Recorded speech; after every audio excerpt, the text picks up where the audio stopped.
The Book of Eli, released in 2010, featured a strong ensemble of actors led by Denzel Washington, Mila Kunis, Gary Oldman, and Jennifer Beals. Each of these actors brought a distinct presence to the screen, shaped by years of diverse experience in film and television. Their performances added depth and nuance to the film, and in turn, The Book of Eli marked a significant moment in their respective careers, either reinforcing their stardom or elevating them to new levels of critical and public recognition. Denzel Washington played the titular character, Eli, a lone traveler in a post-apocalyptic America tasked with safeguarding a mysterious book. Washington, already an Academy Award-winning actor by the time he took this role, had a career spanning several decades with critically acclaimed performances in films like Glory, Malcolm X, Training Day, The Hurricane, and Man on Fire. Known for his commanding screen presence, precise diction, and gravitas, Washington was uniquely suited for a role like Eli. His character required a balance of stoic detachment and deep spiritual conviction, qualities Washington conveyed through subtle facial expressions and body language rather than excessive dialogue. He trained extensively in martial arts and weapon handling for the role, ensuring that Eli's movements in combat sequences were fluid, grounded, and believable. Washington's portrayal of Eli stands out as one of his more understated performances, relying more on presence and physicality than on fiery monologues. This role solidified his ability to carry a genre film as both a dramatic and action-oriented lead, and it further diversified his already impressive body of work. Gary Oldman played Carnegie, the film's antagonist and a ruthless warlord obsessed with obtaining Eli's book. By 2010, Oldman had already established himself as one of the most versatile and transformative actors in Hollywood, known for disappearing into roles. His past performances included iconic parts in Sid and Nancy, Bram Stoker's Dracula, Lione, The Professional, and The Fifth Element. At the time of filming The Book of Eli, Oldman had also gained recognition as Sirius Black in the Harry Potter series and James Gordon in Christopher Nolan's The Dark Knight. In The Book of Eli, Oldman brought a chilling intensity to Carnegie, portraying a man whose lust for power is masked by faux civility. His nuanced performance layered the character with complexity. Carnegie wasn't merely a villain. He was a desperate, intelligent man grasping for control in a lawless world. Oldman's ability to fluctuate between charm and menace made his performance memorable, and though the role may not have earned major awards attention, it reminded audiences and filmmakers alike of his ability to elevate genre fare with serious dramatic weight. Mila Kunis played Solara, a young woman who becomes Eli's traveling companion. Prior to this role, Kunis was best known for her comedic work on television, particularly as Jackie Burkhart in That 70s Show and as the voice of Meg Griffin on Family Guy. She had begun transitioning into more serious roles with her performance in Forgetting Sarah Marshall and was on the verge of a major career breakthrough. The Book of Eli allowed Kunis to demonstrate a different facet of her talent, playing a character that undergoes a subtle but meaningful transformation from innocence to strength. Though Solara begins the film as naive and submissive, her journey with Eli awakens a sense of agency and purpose. Kunis approached the role with sincerity and restraint, opting for a grounded, naturalistic performance. While some critics debated the believability of her transition to a hardened survivor, others praised her chemistry with Washington and her ability to hold her own alongside such experienced actors. Her work in The Book of Eli laid the groundwork for her widely acclaimed performance in Black Swan later that same year, for which she received multiple award nominations. Jennifer Beals portrayed Claudia, Carnegie's blind concubine and Solara's mother. Beals had risen to fame in the 1980s with her role in Flashdance, and while she continued to work in film and television through the 1990s and early 2000s, she remained somewhat under the radar in Hollywood's mainstream conversation. The Book of Eli gave Beals a powerful supporting role that allowed her to tap into emotional depth and quiet strength. Claudia's blindness required Beals to convey vulnerability without visual cues, relying on voice modulation, physical stillness, and expressive reactions to the environment. Her character's internal conflict, trapped under Carnegie's control but desperate to protect her daughter, was portrayed with subtlety and empathy. Beals brought a humanity to Claudia that made her more than just a secondary character. She became a symbol of resilience and quiet rebellion. This role reminded audiences of Beals' acting range and contributed to a resurgence of interest in her dramatic capabilities, especially as she continued to take on more complex roles in television series thereafter. Other notable cast members included Ray Stevenson, who played Reed, Carnegie's brutal enforcer. Stevenson had gained prominence in Rome, an HBO series where he played the character of Titus Pullo. In the Book of Eli, he delivered a menacing presence with physical dominance and a simmering volatility that made him a constant threat to both Eli and Solara. His portrayal added another layer of danger to the world of the film, and while his role was largely physical, Stevenson injected enough personality into Reedridge to make him a memorable antagonist in his own right. Tom Waits, the iconic musician and actor, had a brief but impactful role as the engineer, a bartering shopkeeper with a quirky demeanor and hidden intelligence. His appearance in the film provided a rare moment of levity amidst the grim setting, and his performance contributed to the world-building by adding eccentricity and unpredictability to the otherwise bleak landscape. Waits's participation added a cult appeal to the film, appealing to fans of his music and earlier film work. In retrospect, the casting of the Book of Eli played a crucial role in its success. The decision to cast a high-caliber actor like Denzel Washington as the lead signaled that the film aimed for more than just action entertainment. It sought emotional and philosophical depth. Gary Oldman's portrayal of the antagonist ensured that the ideological and physical conflict would be compelling and layered. The supporting cast, from Mila Kunis's evolving young survivor to Jennifer Beals's dignified resistance, created a dynamic ensemble that captured the human dimensions of a broken world. These performances allowed the film to resonate on multiple levels, as a tense post-apocalyptic thriller, a spiritual allegory, and a character-driven journey. The film had a different kind of impact on each actor's career. For Washington, it was another successful entry into an already prolific and varied filmography. For Kunis, it marked a pivotal moment in her transition from television star to serious film actress. For Oldman, it was one more example of his consistent excellence and his ability to elevate any project he touched. And for Beals, it was a reminder of her talent and emotional depth as an actress. Together, this cast gave the Book of Eli its emotional core, grounding its high-concept premise in believable and compelling human performances. The Book of Eli arrived at a time when post-apocalyptic narratives were experiencing a resurgence in popular culture. Released in 2010, the film entered a cinematic and social landscape marked by global uncertainty, economic hardship, environmental anxiety, and a growing fascination with survivalist themes. The film's stark depiction of a devastated world, stripped of structure and governed by violence and desperation, resonated deeply with audiences navigating the aftermath of the 2008 financial crisis and grappling with questions about faith, morality, and societal collapse. While the Book of Eli may not have initiated a movement in the way some genre-defining works do, it nonetheless carved out a distinctive cultural presence through its thematic resonance, stylistic identity, and the conversations it inspired about religion, ethics, and human resilience. One of the most prominent aspects of the film's cultural significance is its portrayal of faith, particularly Christianity, in a science fiction and action context. At the heart of the film lies the Bible, a copy of which Eli carries and protects throughout his journey.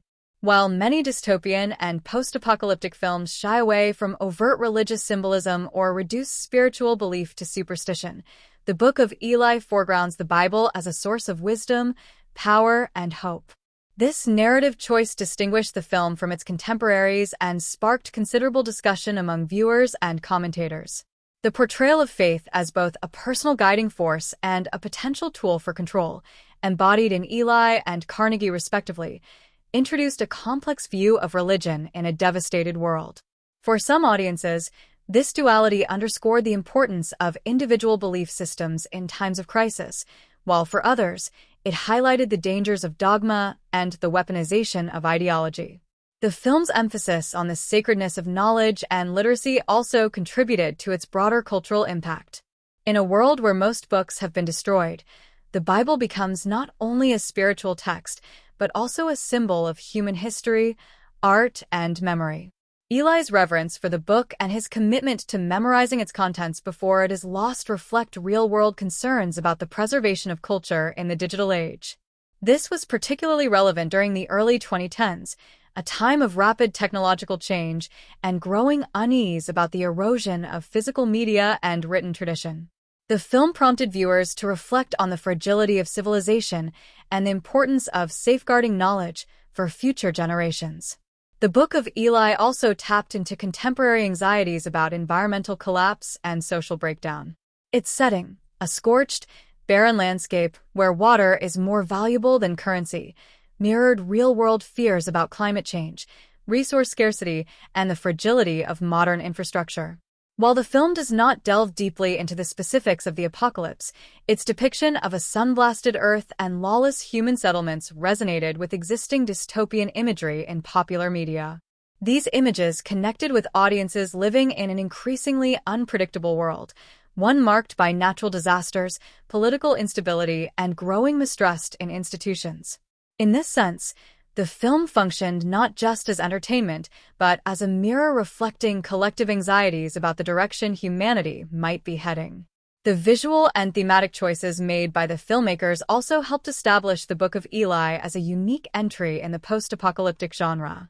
Its muted color palette, minimal dialogue, and meditative pacing gave it a reflective quality that stood out from the more chaotic, action-heavy dystopian films of the time.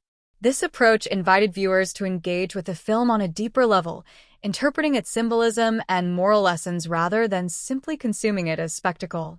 The stylized depiction of violence, often choreographed with precision and accompanied by stillness or silence, also contributed to its identity as a more contemplative narrative, echoing elements of classic samurai cinema and spaghetti westerns. As a result, the film found a dedicated following among fans who appreciated its blending of genres and its willingness to ask philosophical questions about purpose, sacrifice, and destiny. In popular media and online culture, the Book of Eli made subtle but lasting impressions. While it may not have reached the meme-saturated popularity of some blockbuster films, certain elements of the movie entered digital discourse. Eli's stoic demeanor, Denzel Washington's performance, and the climactic twist involving the Bible all became points of discussion in forums and social media threads. The revelation that Eli is blind, a twist subtly foreshadowed throughout the film, sparked numerous debates and analyses online, with viewers rewatching the film to identify clues and reevaluate scenes. This element of surprise contributed to the film's longevity in public memory and helped cement it as a film worth revisiting. Additionally, the film's spiritual themes sparked conversations within faith-based communities. Some Christian viewers interpreted the film as an allegory for the perseverance of faith in a hostile world, and it was occasionally cited in sermons and discussions as a pop-cultural touchstone illustrating the power of Scripture and divine purpose. Unlike many Hollywood productions that treat religious themes with cynicism or irony, the Book of Eli approached its subject matter with sincerity, which made it appealing to audiences seeking meaningful spiritual representation in mainstream cinema. The timing of the film's release also played a role in its historical significance. Coming at the start of a new decade, it arrived alongside other media exploring themes of survival, morality, and civilization's collapse. Television shows like The Walking Dead and games like The Last of Us would soon dominate the cultural landscape, reinforcing the popularity of post-apocalyptic storytelling. In this context, the Book of Eli can be seen as an early part of a larger cultural trend, helping to lay the groundwork for a decade of media grappling with existential themes in ruined worlds. Its success demonstrated that audiences were hungry for stories that combined action with introspection, spectacle with substance. The making of the Book of Eli was as layered and intriguing as the film itself, with behind-the-scenes stories that reflect the dedication of the cast and crew to create a visually distinct, thematically rich post-apocalyptic journey. Directed by twin brothers Albert and Alan Hughes, known collectively as the Hughes Brothers, the film marked their return to feature filmmaking after a near-decade-long hiatus since their 2001 film From Hell. Their return with the Book of Eli was deliberate and calculated, They were drawn to the script's exploration of morality, spirituality, and redemption, wrapped in the aesthetics of a genre film. From the earliest stages of development, the film presented unique challenges in terms of visual storytelling, casting, thematic complexity, and logistical execution, all of which shaped its final form. The screenplay was written by Gary Whitta, a British screenwriter and former video game journalist. Whitta conceived the story as a mashup of Western, samurai film, and religious parable. His original draft was darker and more graphic, with a bleaker tone and a more overt critique of religion. However, during development, the story evolved into something more nuanced and allegorical, balancing its philosophical themes with stylized action. The Hughes brothers were instrumental in shaping the screenplay into a more spiritual and meditative experience, while still retaining the gritty elements essential to its genre roots. Casting Denzel Washington as Eli was one of the earliest and most important decisions in production. Washington's involvement added credibility and seriousness to the project, and his deep commitment to the role set the tone for the rest of the cast. Washington did most of his own stunts in the film and underwent rigorous martial arts training with fight choreographer Jeff Imada. Imada, who had worked on numerous action films, taught Washington a fighting style based in Kali, a Filipino martial art that uses sticks, knives, and hand-to-hand techniques. The choreography was designed to be fast, brutal, and efficient, reflecting the idea that Eli was a skilled but reluctant warrior. The fight scenes were filmed using long, uninterrupted takes, often shot in silhouette, to emphasize fluid movement and spatial awareness. The Hughes brothers made a conscious choice to avoid rapid cuts and handheld camera movements typical of many action films, opting instead for steady, composed shots that highlighted Washington's physicality and discipline. This visual style not only distinguished the action scenes from other contemporary films, but also reinforced the mythic quality of Eli's character. The visual aesthetic of the Book of Eli was heavily influenced by classic westerns, samurai films, and graphic novels. Cinematographer Don Burgess, known for his work on Forrest Gump and Castaway, collaborated closely with the Hughes brothers to create a desaturated, washed-out color palette that reflected the harshness of the post-apocalyptic landscape. The film was primarily shot in New Mexico, taking advantage of the state's arid deserts and wide-open vistas. Locations near Albuquerque and Carrizozo were used to depict the barren world through which Eli travels. The natural lighting and stark scenery helped to reinforce the sense of isolation and desolation, while the use of digital grading in post-production gave the film a distinctive, almost monochromatic tone. This technique stripped away the vibrancy of color, mirroring a world stripped of civilization, culture, and beauty. Filming in the desert posed numerous challenges. The cast and crew had to contend with extreme weather conditions, including intense heat during the day and freezing temperatures at night. Dust storms were common and could disrupt shooting schedules. Mila Kunis recalled in interviews how physically demanding the shoot was, particularly because many scenes required extensive walking, running, and exposure to the elements. The remote locations also made logistics more complex, with the crew needing to transport equipment and supplies over long distances and ensure safety in the unpredictable terrain. Gary Oldman, who played the antagonist Carnegie, brought his own interpretation to the role, choosing to portray the character as someone who genuinely believed he could rebuild society, albeit in his own image. Oldman collaborated with the directors to humanize Carnegie, preventing him from becoming a one-dimensional villain. Oldman's intensity and improvisational skills made him a standout on set, and his scenes with Washington crackled with tension. Their characters represented two opposing philosophies, one using the Bible for power, the other protecting it for preservation and hope. These ideological clashes required nuanced performances and careful direction to maintain the film's thematic balance. One particularly memorable behind-the-scenes moment involved the climactic twist revealing that Eli is blind. This element was present from the script's inception, but the filmmakers took great care to ensure it would be both surprising and believable upon a second viewing. Washington subtly incorporated details in his performance to hint at Eli's blindness, his tendency to tilt his head toward sounds, his tactile interactions with the environment, and his unwavering gaze that never quite locks onto another's eyes. These choices were a result of detailed conversations between the actor and the directors about how to portray someone navigating the world with heightened senses without making it obvious. The musical score, composed by Atticus Ross, was also a key component of the film's atmosphere and was developed in tandem with the film's visuals. Ross, known for his collaborations with Trent Reznor, brought a minimalist and industrial sound to the score. The music was often integrated into the sound design itself, blurring the lines between diegetic and non-diegetic elements. This approach was intentional, contributing to a heightened sense of immersion and mood. The sound design team worked closely with Ross to create a sonic environment that matched the film's tone, quiet and haunting, punctuated by sudden violence and moments of introspection. From a production standpoint, The Book of Eli was made on a relatively modest budget of around $80 million. Despite the genre's usual dependence on special effects, the filmmakers chose to rely more on practical sets, real locations, and minimal CGI. This grounded approach gave the world a sense of physical reality often missing in heavily digitized apocalyptic films.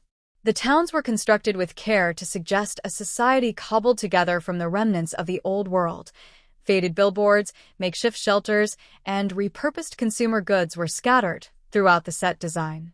These details were not just for aesthetic purposes, but were intended to tell the story of a civilization that had lost not only its infrastructure, but also its identity. The Hughes Brothers were known for their meticulous attention to visual detail and thematic cohesion, and The Book of Eli was no exception. They storyboarded nearly every frame of the film and worked closely with the production designer, Guy Buckley, to create a world that felt both familiar and alien. The directors also emphasized silence and stillness in the film's rhythm, allowing moments to breathe and letting the audience sit with the characters' emotions.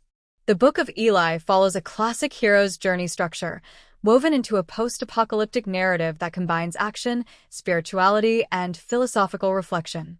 The story unfolds in a desolate, lawless future America, approximately 30 years after a catastrophic war that seemingly obliterated the ozone layer and decimated human civilization. The world has been reduced to a scorched wasteland where water is scarce, books have mostly been destroyed, and survival depends on brute force, barter, and isolation. Within this bleak setting, the film presents a tightly focused narrative centered on one man's purpose: to protect and deliver a sacred text to a place where it will be safe and preserved. The plot begins with a haunting, near-silent prologue that introduces the audience to the tone and setting. In the film's opening sequence, we see Eli, played by Denzel Washington, traversing the barren landscape. He is a solitary figure, cautious and self-sufficient. The early scenes use minimal dialogue, emphasizing mood and atmosphere. Eli's routine is methodical. He scavenges for useful items, avoids contact when possible, and fends off attackers with brutal efficiency. This introduction sets up Eli not only as a capable survivor, but also as someone with a calm, almost monastic presence, suggesting an inner life that will become increasingly important as the story progresses. As the narrative progresses, we learn that Eli is carrying a book, the last remaining copy of the Bible, specifically the King James Version. He believes he is on a divine mission, led by a voice that told him where to find the book and where to deliver it. The journey has taken him westward for decades, and though he does not fully understand the purpose, he trusts in its necessity. This core belief drives the plot forward and shapes every decision he makes. Eli is not merely surviving, he is preserving something sacred in a world that has lost its moral compass. The inciting incident occurs when Eli stumbles upon a ramshackle town ruled by Carnegie, played by Gary Oldman. Carnegie is a warlord of sorts, using violence and manipulation to maintain control over the town and its resources. He is also searching for a copy of the Bible, convinced that its language and power can be used to dominate and expand his territory. When he discovers that Eli has the very book he desires, the conflict between the two characters is set in motion. This antagonist-protagonist dynamic fuels the tension throughout the film and establishes the narrative's moral and thematic stakes. The first act of the film is primarily concerned with world-building and establishing character motivations. Eli's interactions with the town's inhabitants, including Solara, Mila Kunis, and her mother Claudia, Jennifer Beals, provide insight into the societal decay that has taken root since the apocalypse. It becomes clear that Carnegie uses fear and manipulation to maintain order, while Eli embodies a different philosophy rooted in faith, discipline, and restraint. The juxtaposition of these worldviews becomes the central philosophical conflict of the story. The second act intensifies the action and emotional stakes. After Eli refuses to hand over the Bible, Carnegie and his men attempt to capture or kill him. Eli's escape from the town with Solara initiates a cat-and-mouse pursuit across the desert landscape. This segment of the film balances physical action with character development. As Solara and Eli travel together, their dynamic begins to evolve. Initially, Eli is cold and unwilling to accept companionship. He views his mission as personal and sacred, something no one else can be involved in. But Solara's curiosity, determination, and innocence gradually break through his hardened exterior. Throughout the journey, the film reveals more about Eli's character, not through exposition, but through his behavior and choices. He refuses to harm innocents, prays before meals, and reads passages from the Bible aloud, suggesting a deep connection to the text and the morality it embodies. At the same time, he is capable of lethal violence when necessary, a paradox that adds complexity to his character. He is not a saint, but a man doing what he believes is right in a world where right and wrong have become obscured. One of the narrative's most important structural techniques is its use of foreshadowing and subtle clues to build toward the film's climactic revelation. While Eli's blindness is not made explicit until the end, the film contains numerous visual and narrative hints that retroactively make the twist feel earned. Eli's unerring sense of direction, his ability to fight in complete darkness, and his lack of eye contact are all quiet indicators of his condition. The twist does not serve merely as a plot device but reinforces the film's central message. Faith is not about sight, but about belief and inner conviction. The climax of the film arrives when Carnegie finally captures Eli and steals the Bible. In a shocking turn, he also shoots Eli and leaves him for dead. The seeming success of the villain sets up a powerful subversion of expectations. Carnegie believes he has won, but when he opens the Bible, he finds it is written in Braille. Unable to read it, he realizes he has no power over it without Eli.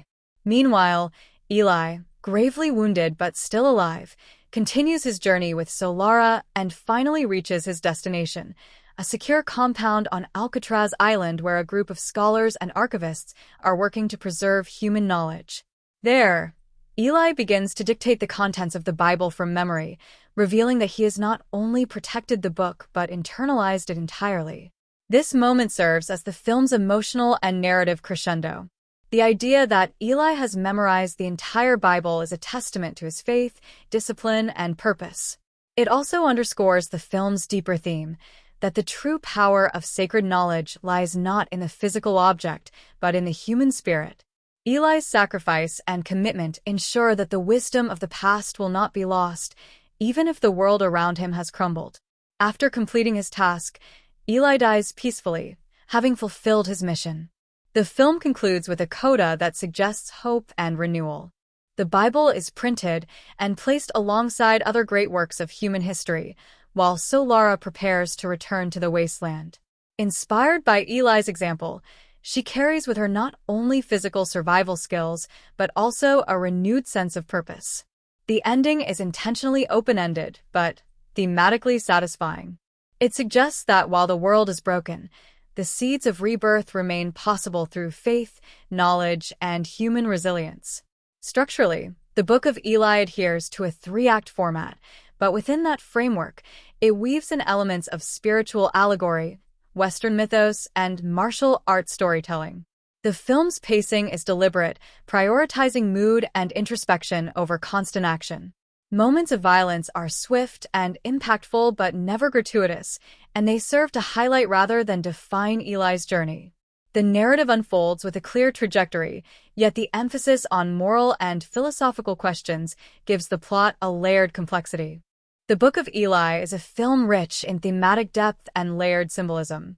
Beneath its gritty post-apocalyptic surface lies a story that explores profound questions of faith, morality, knowledge, power, and the human condition.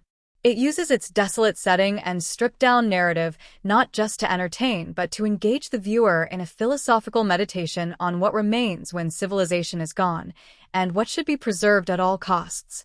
The themes and symbols in the film are intricately woven, functioning on both literal and metaphorical levels to create a powerful and lasting narrative experience. At its core, the most dominant theme in the Book of Eli is faith, faith as a guiding force, a personal compass, and a source of strength. Eli's entire journey is motivated by an unshakable belief that he is being led by a divine presence. He says explicitly that a voice directed him to find the Bible and to carry it west, though he does not fully understand why or what awaits him at the end.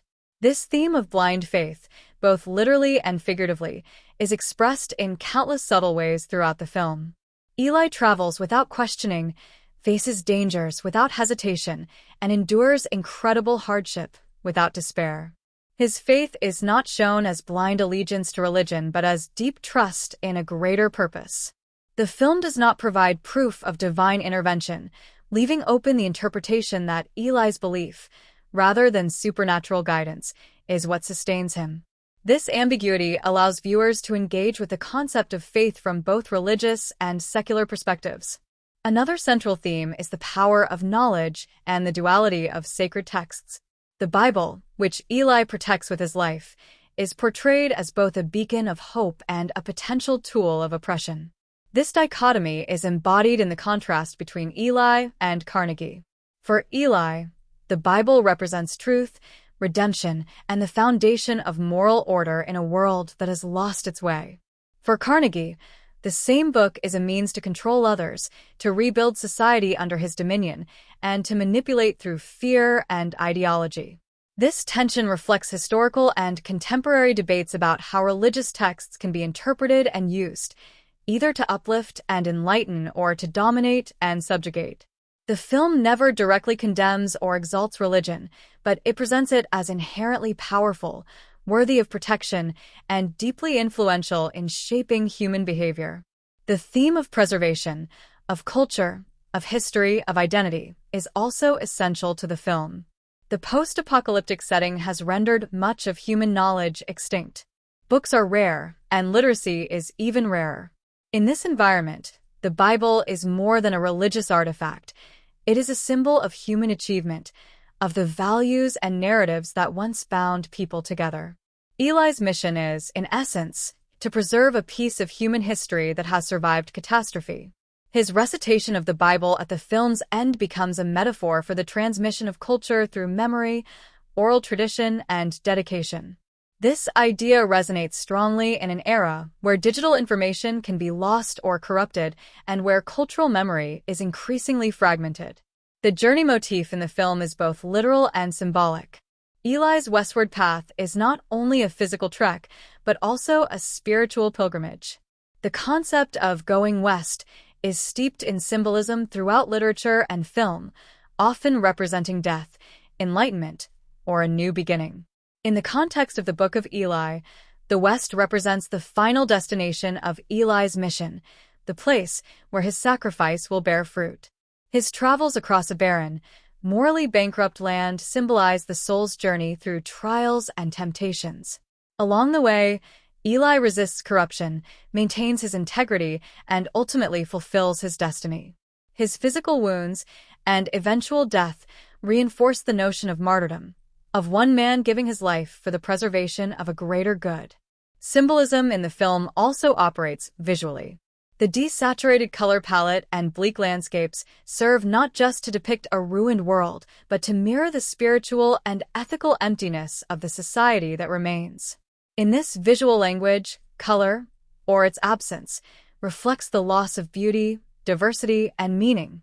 The moments where color becomes slightly more pronounced often coincide with instances of hope, revelation, or emotional connection, such as Eli's interactions with Solara or the scenes at Alcatraz. This subtle use of visual symbolism enhances the emotional arc of the story. Eli's blindness, revealed at the end of the film, is perhaps its most significant symbolic element. The fact that he can navigate the world, fight off attackers, read the Braille Bible, and recite scripture from memory while blind is a powerful metaphor for spiritual insight. Eli sees more clearly than those around him because he is guided by inner conviction rather than sensory perception. This reversal of expectations challenges traditional notions of strength and capability. His blindness also reinforces the theme that faith is not dependent on proof or vision but on belief, discipline, and purpose. The twist does not undermine the film's realism but instead elevates its message. Eli is not superhuman, but rather a deeply focused individual who transcends physical limitation through willpower and belief. The theme of mentorship and legacy appears in the relationship between Eli and Solara. Though initially resistant to her presence, Eli gradually becomes a mentor figure to her. He teaches her about prayer, respect, and purpose. Solara, in turn, represents the next generation, the one that will inherit the knowledge Eli preserved. By the end of the film, Solara is no longer a passive observer. She chooses to return to the wasteland, armed not only with survival skills, but also with a sense of meaning. Her decision is symbolic of hope, that what Eli started will continue, that knowledge and virtue can still take root even in a broken world. The film also engages with themes of moral restraint and justice. In a world without laws, many characters operate on the principle of might makes right. However, Eli follows a personal moral code that prevents him from exploiting others. He avoids unnecessary violence, only drawing his weapons in self-defense or to protect the innocent. This restraint contrasts with the brutality of Carnegie and his men, who rule through fear and coercion. Eli's behavior suggests that morality is not contingent on society's laws but can exist internally, upheld by personal conviction even when external structures collapse.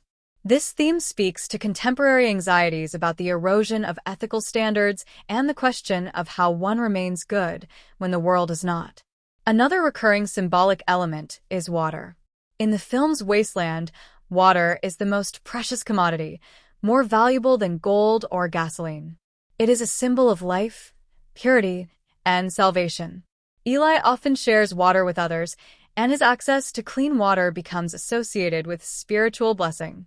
In one early scene, he offers water to a stranger despite his own need, foreshadowing his role as a moral guide. In the climax, when Carnegie gains the book but finds it useless, he loses control over the town's water supply, illustrating the futility of power without wisdom. Water thus becomes both a practical and spiritual metaphor, a necessity for life, and a symbol of grace. The Book of Eli is as much a visual experience as it is a narrative one. From the opening shot to the final frame, the film's visual style plays a critical role in shaping its tone, reinforcing its themes, and immersing the viewer in its post-apocalyptic world. Cinematography, color grading, lighting, framing, camera movement, and even the use of silence all work together to create an atmosphere that is stark, desolate, yet deeply contemplative. The visual identity of the film is distinctive, separating it from many other post-apocalyptic narratives that rely heavily on fast pacing and chaotic visual language. Instead, the Book of Eli is composed with a painterly precision, often evoking the aesthetics of westerns, samurai films, and dystopian art. The cinematography was handled by Don Burgess, whose previous work included collaborations on emotionally driven and visually dynamic films like Forrest Gump, Castaway, and Spider-Man. For the Book of Eli, Burgess took a radically different approach, embracing a high-contrast, near-monochromatic palette. This was achieved primarily through digital color grading and post-production, creating a desaturated look that reduces most of the image to hues of gray, brown, and pale blue. Occasional bursts of warmth, such as firelight or sunlight, stand out in stark contrast to the otherwise colorless world, making them all the more impactful. This stylistic choice immediately signals to the viewer that this is a world devoid of life, as we once knew it, a land that has been bleached and burned by time, war, and exposure. The decision to use digital color grading so heavily was a deliberate creative choice by the Hughes brothers, who wanted the film to look like the photographs of Ansel Adams or the paintings of American Western landscapes. The cinematography evokes an otherworldly quality that keeps the viewer in a constant state of tension between beauty and dread. This is not a lush post-apocalyptic jungle or a cyberpunk future cityscape. It is an endless, bone-dry desert where humanity clings to existence. Every shot is composed to highlight isolation. Wide frames show Eli as a small figure against vast, empty backdrops. Close-ups focus on weathered faces, the texture of worn clothing, or the grit and dust that coat every surface. These choices emphasize the film's themes of loneliness, survival, and the quiet dignity of the individual against the ruins of society. Lighting plays a crucial role in creating mood and reinforcing the narrative's spiritual undercurrent. Natural light dominates the outdoor scenes, often harsh and overexposed to mimic the effects of a damaged ozone layer and a sun that no longer protects but punishes. Interiors are dimly lit, usually by fire, lanterns, or slivers of daylight seeping through cracks. The contrast between light and shadow is dramatic, evoking a visual language reminiscent of classic film noir. This interplay of brightness and darkness works symbolically as well, suggesting the moral contrasts present in the story: faith versus manipulation, hope versus despair, discipline versus chaos. In many scenes, light falls on Eli in ways that create a subtle halo effect, reinforcing his role as a kind of prophet or chosen one, without overtly breaking the film's grounded realism. Framing and camera movement in the Book of Eli are also deliberate and restrained. The Hughes brothers favored still or slow-moving shots over frenetic editing. Long takes and steady tracking shots dominate the film, particularly in moments of tension or introspection. Action scenes, when they occur, are filmed with clarity and elegance. Rather than relying on shaky cam techniques or rapid-fire cutting, the filmmakers chose to choreograph the violence like a dance, precise, swift, and economical. The camera often stays at a distance, letting the movement speak for itself rather than manipulating the viewer's perception with rapid shifts. This approach gives the action weight and lets the audience absorb the full impact of each encounter. A standout example of this technique is the one-take shootout at the house in the middle of the desert. The camera moves fluidly through the chaos, weaving in and out of the house while following Eli, Solara, Carnegie, and his men. The use of continuous motion and precise blocking in this scene creates a sense of immediacy and tension while maintaining spatial coherence. It's a moment that demonstrates how cinematography can elevate a standard shootout into a visual and emotional crescendo. The action isn't just spectacle, it's storytelling through motion, light, and space. The film also employs a variety of visual motifs that repeat throughout the story, reinforcing its themes. Roads and paths are a constant presence, often shot in long perspective to emphasize the journey motif. Eli is rarely shown in stillness unless he is praying or reading.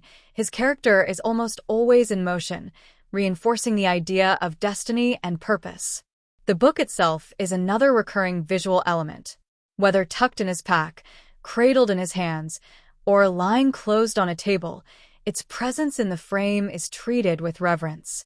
The way the camera lingers on it, often accompanied by a quiet musical cue, signals its importance without needing dialogue.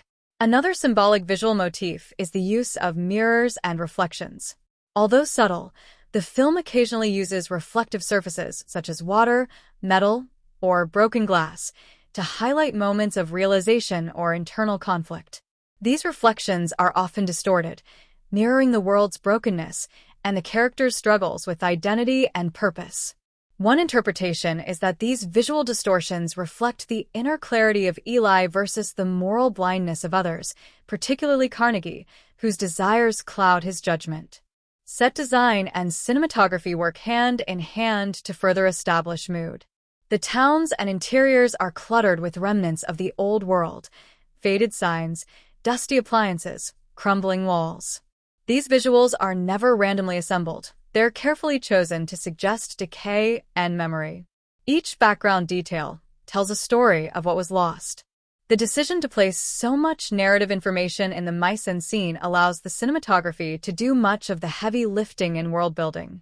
Rather than relying on exposition, the film lets visuals carry the weight of storytelling, allowing viewers to piece together the past through what they see, not what they are told. The use of depth and distance in the framing also enhances the emotional tone. Characters are often placed at the center of vast, open spaces, highlighting isolation and vulnerability. In scenes of confrontation, the camera frequently captures both characters in profile, emphasizing opposition and tension. When characters are shown together, such as Eli and Solara, the framing slowly shifts over the course of the film to bring them closer together, subtly reflecting the evolution of their relationship. Special effects and visual enhancements are used sparingly. Most of the destruction and decay is achieved through practical effects, physical sets, and digital color grading rather than heavy CGI. This decision grounds the film in a tactile reality that enhances its emotional resonance. When visual effects are used, they're understated and seamlessly integrated, serving the atmosphere rather than drawing attention to themselves. The Book of Eli is not only a visual journey but also an oral experience crafted with meticulous attention to mood, tone, and narrative enhancement. The film's soundtrack and sound design function as integral storytelling components, amplifying its emotional beats, reinforcing its themes, and immersing viewers in the post-apocalyptic world. In a landscape stripped of noise and bustling life, every sound, every piece of music, and every silence becomes meaningful. The auditory choices in the film create a unique sonic identity that lingers long after the visuals fade, subtly guiding the viewer's emotional and psychological response to the unfolding story. The original score was composed by Atticus Ross, a name associated with atmospheric, industrial, and ambient music. This was one of Ross's earliest film scores before his more well-known collaborations with Trent Reznor on films like The Social Network, Gone Girl, and Mank. In the Book of Eli, Ross's score is minimalist, electronic, and haunting, setting a tone that is somber, meditative, and sometimes ominously suspenseful. He utilizes synthesizers, ambient textures, and pulsating rhythms to underscore Eli's journey through the desolate terrain. The music doesn't rely on melodic hooks or traditional orchestration. Instead, it thrives on emotional subtlety and evolving sonic textures that mirror the film's slow-burning narrative. The main musical theme that recurs throughout the movie is a restrained, melodic cue built from echoing piano lines and synthesized tones that seem to hover rather than resolve. This main motif represents Eli's solitude, his faith, and the burden he carries. It reappears in various forms depending on the scene, sometimes soft and reflective, other times ominous and foreboding. Its elasticity mirrors Eli's emotional states, shifting subtly as the narrative deepens. In moments of introspection or prayer, the music slows to a near whisper, as though it, too, is in reverence. In moments of threat or conflict, it grows tense and pulsing, yet it never overwhelms. It supports the scene without drawing too much attention to itself. Sound design, on the other hand, focuses on realism, atmosphere, and the careful manipulation of silence. In a world devoid of civilization, the absence of noise is almost as loud as sound. The film opens with near-total silence in the woods. No birds, no wind, no insects. Just a faint rustling of dry leaves and the subtle breath of Eli as he moves through the underbrush. This opening sets the tone for what follows, a story told as much through quiet moments as through action or dialogue. Environmental sounds play a crucial role in immersing the audience. The crunch of gravel under boots, the low hum of the wind sweeping across barren highways, the distant creak of dilapidated buildings, the clinking of weapons, and the crackle of fire all contribute to the film's authenticity. These sounds are enhanced in the sound mix to evoke a heightened awareness of space and presence. In a world where every footstep could give you away and every noise could attract danger, the ambient soundscape becomes part of the tension. It reflects Eli's heightened senses and deliberate movements, reinforcing the idea that silence is survival. In contrast, when sound breaks the silence, such as during gunfire, fights, or motorized vehicles, the impact is jarring.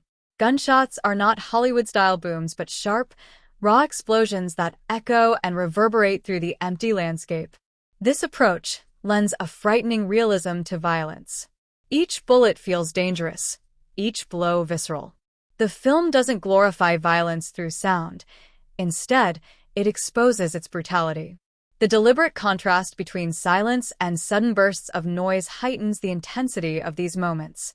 It's not action for spectacle, but violence that feels costly, grounded, and dangerous. Dialogue is mixed with clarity and subtlety.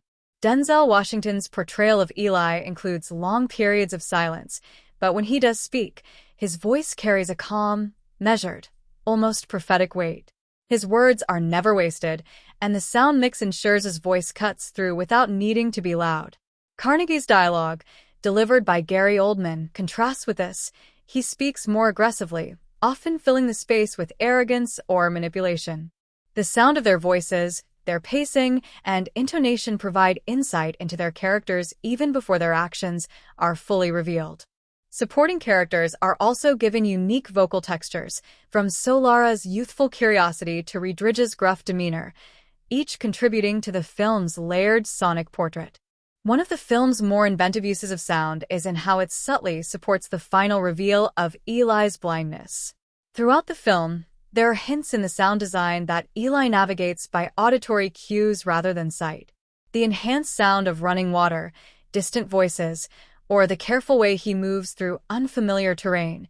These moments are not emphasized loudly, but they accumulate. It's only in hindsight, after the twist, that the viewer realizes how the soundscape was quietly telling the truth all along. His internal world is built not on visual information but on audio awareness, and the sound design reinforces this by making subtle auditory cues more prominent in the mix than they would be in a sighted character's point of view. The score and sound design also work together to reflect spiritual and emotional tones. For example, during Eli's prayers, there is often a soft ambient hum or sustained chord underneath, suggesting an unseen presence. These moments feel meditative and sacred, creating an auditory sense of holiness without using overtly religious music. The score never uses choral arrangements or traditional sacred music cues. Instead, it uses restraint to create awe and reverence, music that invites the viewer into quiet contemplation. This aligns with the film's thematic focus on faith, discipline, and purpose. The emotional climaxes of the film are also handled with sonic care. When Eli finally delivers the Bible to Alcatraz, the score swells subtly, not in a triumphant, orchestral way, but in a rising ambient wave that communicates both relief and sacrifice. His words, spoken aloud for the first time in full recitation, are accompanied by music that underscores the gravity of the moment. The voice of a man who walked thousands of miles, defended a sacred book, and suffered wounds, finally echoes in a room where it will be preserved and shared. The music doesn't demand applause. It invites reflection. Sound is also used symbolically. One example is Carnegie's environment.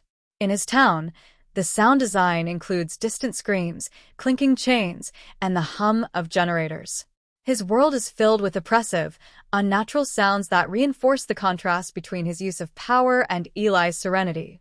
The soundscape around Carnegie is industrial and harsh, while Eli's path is often silent, natural, and grounded in small, organic sounds. These distinctions are not overtly stated but are deeply felt, giving each space in the film its own sonic identity. When the Book of Eli was released in January 2010, it arrived at a time when the post-apocalyptic genre was seeing a resurgence in popular culture. Films like The Road and video games such as Fallout 3 had recently captured the public imagination with bleak depictions of life after civilization's collapse. Into this cultural moment stepped a movie that blended action, spirituality, and minimalism, led by a major star and directed by the Hughes Brothers, who had not made a film in nearly a decade. The result was a reception that was as diverse as the film's own themes. Some critics praised it for its ambition and thematic weight, while others found it heavy-handed or inconsistent. The audience response, meanwhile, was generally more positive, and the film eventually gained a modest cult following. Critically, the Book of Eli received mixed reviews upon release. Review aggregators showed a divided response. While many critics acknowledged the film's impressive visuals and strong performance by Denzel Washington, there were reservations about the script's pacing, the heavy reliance on allegory, and the somewhat abrupt narrative turns.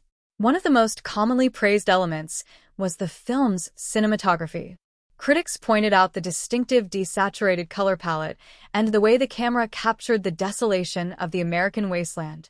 The visual tone set by Don Burgess was noted as a standout feature, often compared to the look of classic westerns and minimalist sci-fi. Even critics who did not enjoy the film as a whole often conceded that its aesthetic choices were bold and effective. Denzel Washington's performance received widespread acclaim. As Eli, he brought a quiet intensity and dignified stoicism that anchored the film. His portrayal was frequently highlighted as the emotional and moral core of the story. Washington's ability to convey strength, weariness, and conviction through minimal dialogue made the character both enigmatic and relatable. Some reviewers went as far as to call his performance one of the most underrated of that year. Gary Oldman's portrayal of the antagonist, Carnegie, was also noted for its theatrical flair. His character provided a foil to Eli's measured demeanor, more expressive, manipulative, and desperate for power. However, opinions were more divided about Mila Kunis in the role of Solara. Some critics appreciated her transformation from naive follower to independent survivor, while others felt she was underutilized or miscast in a setting that demanded a grittier presence. One of the most polarizing aspects of the film among critics was its religious and philosophical subtext. For some, the film's exploration of faith, belief, and the preservation of moral codes in a lawless world was refreshing and meaningful. These critics often framed the movie as a spiritual allegory, a meditation on the power of sacred texts and the resilience of those who carry them forward. For others, the religious themes came off as too overt, detracting from the more universal human themes the film seemed to be reaching for. A recurring critique was that the screenplay leaned too heavily into didacticism, attempting to deliver its message with a sledgehammer rather than subtlety. Still, there were those who felt that the boldness of its themes was what made the film stand apart in a genre that often focuses only on survival and spectacle. The film's pacing and structure were another point of contention. While some viewers appreciated the slow burn, meditative rhythm of the narrative, others found it meandering and uneven. The first act, in particular, was seen by some as too slow, taking too long to establish character and stakes. Others argued that this deliberate pacing was necessary to develop the atmosphere and weight of Eli's journey. The third act twist, that Eli is blind, was also met with mixed reactions.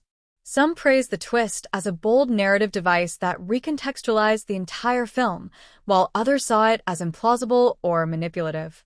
The twist invited debate about the film's internal logic and how well it had foreshadowed the reveal.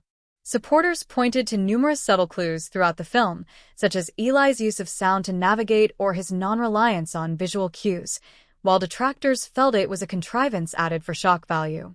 Audience reception was generally more positive than that of critics. Viewers who connected with the film's message found it deeply moving and inspiring. Many appreciated the combination of action, philosophy, and spirituality, and praised the film for daring to be both violent and thoughtful. It resonated with viewers who saw in Eli a Christ-like figure, disciplined, sacrificial, and devoted to a higher calling. Online discussions about the film, particularly in forums and fan blogs, often centered around the meaning of the book, the symbolism of Eli's journey, and the implications of knowledge being preserved and transmitted after the fall of civilization. Box office performance reflected a solid, if not extraordinary, level of success. The film grossed over $150 million worldwide on an estimated production budget of around $80 million. This commercial performance was considered respectable, particularly given the film's January release date, which is often reserved for less commercially ambitious projects. The film's performance was further strengthened by international markets, where its themes of faith, resilience, and survival had broad appeal. It also found a second life in home entertainment, where DVD and Blu-ray sales were strong, and streaming platforms introduced the film to new audiences in the years that followed. Despite its moderate commercial success, the Book of Eli was largely ignored by major awards institutions. It did not receive any Academy Award nominations and was absent from most major critics' year-end lists. However, the film did garner some recognition in genre-specific or independent awards. For example, the score by Atticus Ross received praise and nominations from several music-focused film organizations, and the visual effects were recognized in discussions about outstanding achievements in practical and digital cinematography. Yet, in terms of formal accolades, the film remained under the radar. Controversies surrounding the film were minor, but not non-existent. Some religious groups viewed the film positively as a rare Hollywood depiction of Christian faith that was neither cynical nor preachy. Others were less enthusiastic, criticizing the film's violence and what they perceived as a glorification of vigilantism under the guise of divine purpose. Political commentators occasionally reference the film in discussions about morality in a lawless state, debating whether Eli represented the idea of a divinely guided protector or a lone actor justifying violence through belief. However, these controversies were relatively subdued and did not result in significant backlash or boycotts. As time has passed, the Book of Eli has been reevaluated by some critics and audiences. Retrospective reviews often appreciate the film more than initial ones did, noting that its themes resonate more deeply in the context of ongoing societal uncertainties, such as the collapse of trusted institutions, the loss of shared narratives, and the human search for meaning in the face of chaos. The legacy of the Book of Eli has grown steadily over time, not in the form of sequels, spin-offs, or expansive cinematic universes, but as a quietly influential and spiritually resonant piece of post-apocalyptic cinema that left a subtle imprint on both filmmakers and audiences. While it may not have redefined the genre in the way that films like Mad Max, Fury Road, or Children of Men did, the Book of Eli carved out a unique space by daring to blend action, faith, and philosophy in a mainstream film. Its long-term influence is most visible in its contributions to the tone, visual language, and thematic ambition of the modern dystopian film landscape. One of the most enduring elements of the Book of Eli's legacy is its visual and tonal aesthetic. The film's stark, washed-out color palette, achieved through post-production desaturation and digital grading, has become a visual shorthand for desolation and moral ambiguity in later dystopian narratives. The dusty gray-gold hues, the high-contrast lighting, and the use of long shadows across broken landscapes influenced not only future films, but also television series and video games. It's common to find later media adopting similar color tones and compositional styles when depicting collapse or ruin. In this way, the Book of Eli joined a lineage of films that established a recognizable visual language for the end of the world, bleak yet beautiful, stark but symbolic. The film's religious overtones also set it apart from many of its genre contemporaries. While religion is often treated skeptically or dismissed outright in science fiction, the Book of Eli took a bold approach by presenting faith as a source of strength, discipline, and guidance in a chaotic world. This narrative choice encouraged other storytellers to consider spirituality and morality not just as relics of the past, but as vital forces for character development and world-building. Though few major studio films have attempted something as overtly spiritual since, Eli's journey demonstrated that a film could grapple with religious conviction without alienating mainstream audiences. In a broader sense, this helped normalize the inclusion of spiritual and ethical questions within genre films, something that has grown more common in the years since.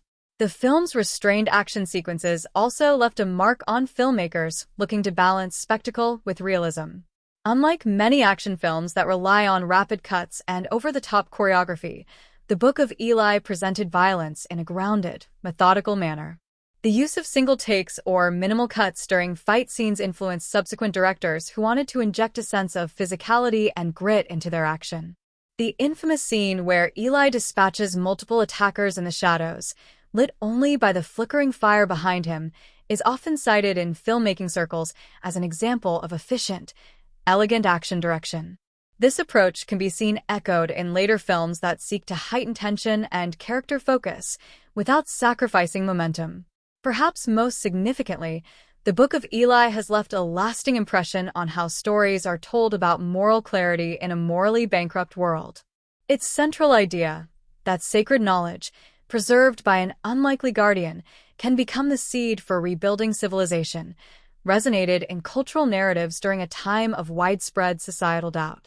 Over the last decade, as societies have grappled with the erosion of truth, the value of literature, and the power of storytelling, Eli's mission has gained new relevance.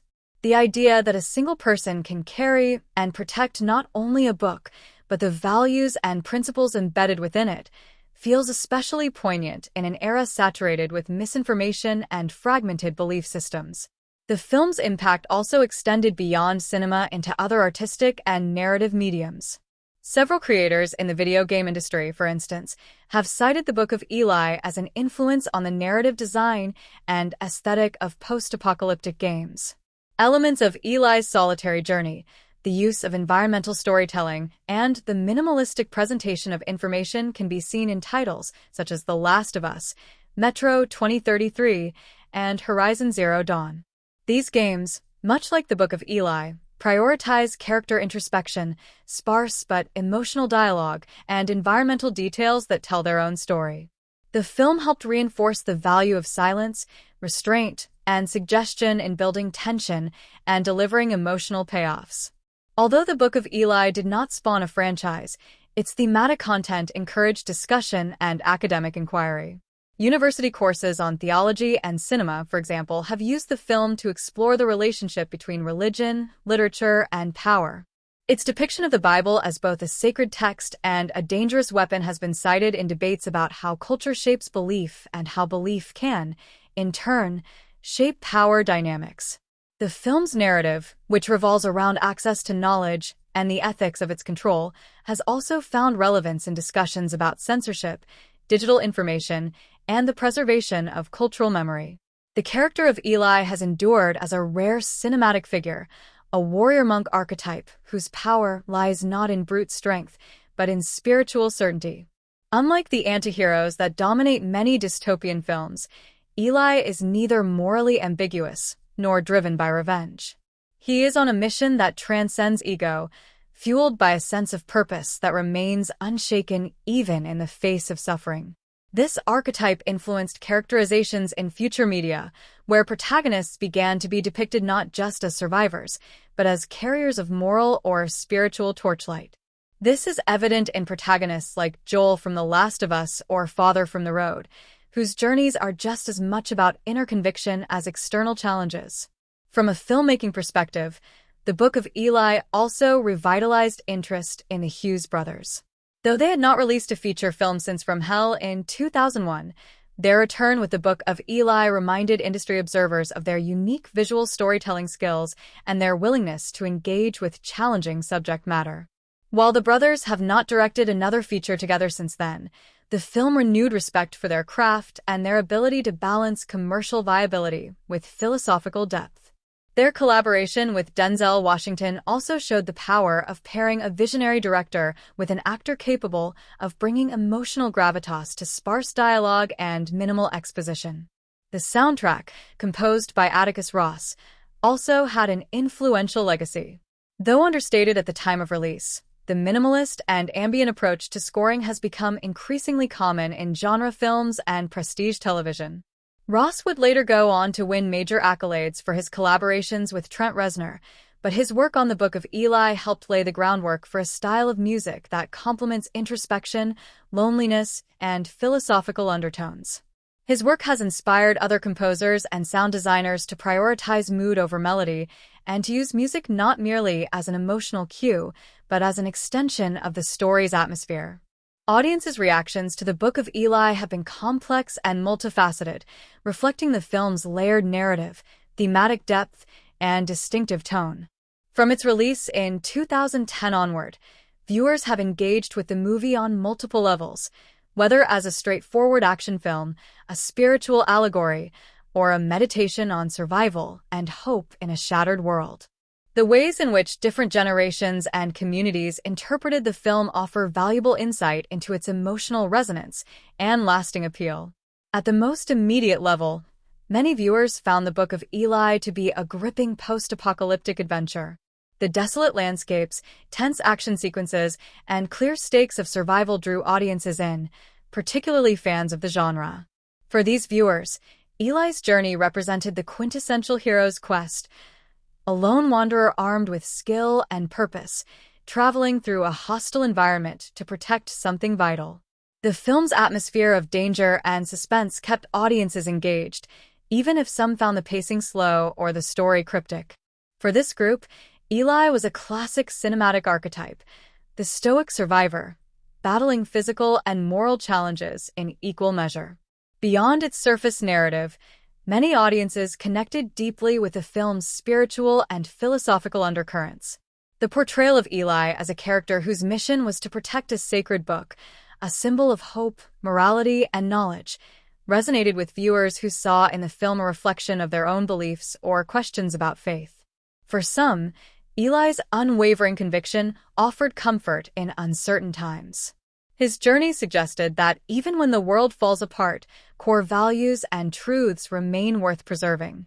This spiritual dimension made the film meaningful beyond mere entertainment, inviting viewers to consider the power of belief and the role of religion in human resilience. For younger audiences, especially those growing up in an era marked by political upheaval, environmental anxiety, and social fragmentation, the Book of Eli offered a cautionary tale about the fragility of civilization. Many found the post-apocalyptic setting both terrifying and believable, a projection of real-world fears about nuclear war, climate change, and societal breakdown. The film's bleak but hopeful tone encouraged reflection on what might be lost if humanity fails to safeguard its ethical foundations. It became a story not only about physical survival but about cultural and spiritual continuity, themes that resonated strongly with viewers grappling with contemporary uncertainties. At the same time, some viewers experienced a sense of ambivalence or discomfort with the film's explicit religious themes. While many appreciated the spiritual dimension, others found it too didactic or exclusionary. The film's focus on the Bible as the key to rebuilding society and Eli's messianic portrayal led to varied interpretations. Some interpreted the film as a statement about the importance of Christian values, while others read it as a broader metaphor for the power of faith or the human need for stories that provide meaning. This diversity of readings reflects the film's openness to interpretation but also highlights the challenges it posed to secular or non-Christian viewers. Discussion forums and fan communities have shown that audiences often enjoy debating the film's symbolism and moral questions. Online conversations frequently revolve around Eli's blindness, the significance of the book, and the nature of Carnegie's obsession with power. Fans have dissected the film's visual cues and narrative structure, uncovering layers of meaning that reward close attention.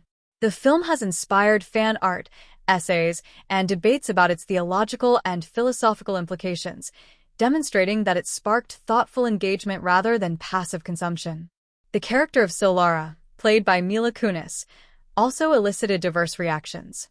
Many viewers appreciated her transformation from a frightened girl into a self-reliant young woman who chooses to carry forward Eli's mission. Her arc resonated with audiences as a story of empowerment and hope for the future. However, some felt that the film did not develop her character enough, leaving her as a somewhat secondary figure despite her narrative importance. Nevertheless, Solara's presence offered a counterpoint to Eli's solitude, embodying the possibility of regeneration and the passing of responsibility to the next generation. For many viewers, Eli's blindness became a powerful metaphor for faith and perception. The twist revealed late in the film encouraged audiences to reconsider everything they had seen, prompting reflections on the nature of sight, understanding, and insight. Some interpreted Eli's blindness as symbolic of spiritual vision, that true sight comes not from the eyes, but from the heart and mind. This metaphor added emotional weight to the film's final sequences and helped solidify Eli's role as a figure of sacrifice and wisdom. The film's treatment of violence and morality also generated varied responses. Eli's willingness to use lethal force was accepted by many as necessary in a brutal world, reflecting the harsh realities of survival.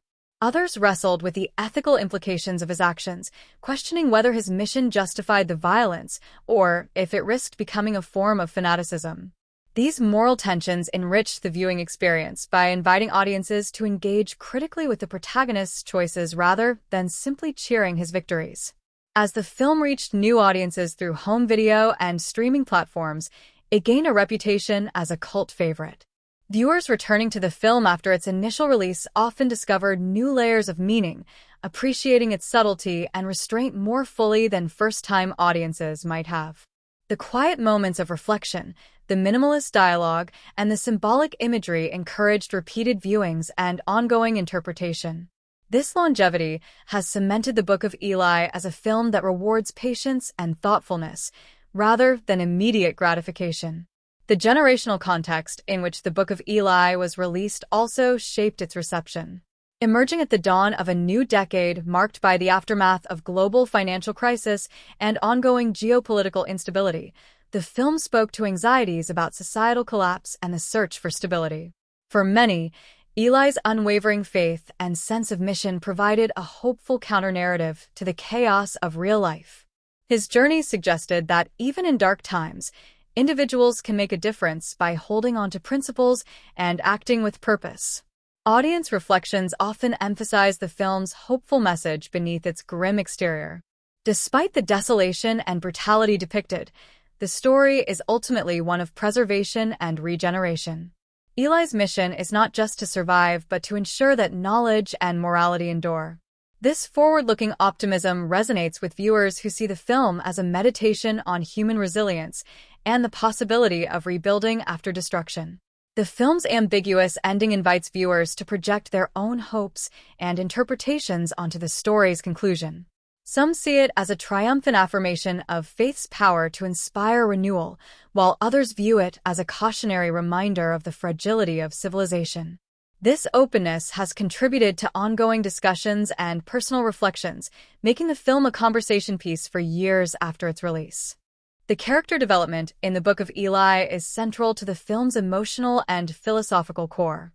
While the film is set in a bleak, post-apocalyptic world dominated by survival challenges and external conflict, it is ultimately the internal journeys of its key characters that propel the story forward and engage the audience.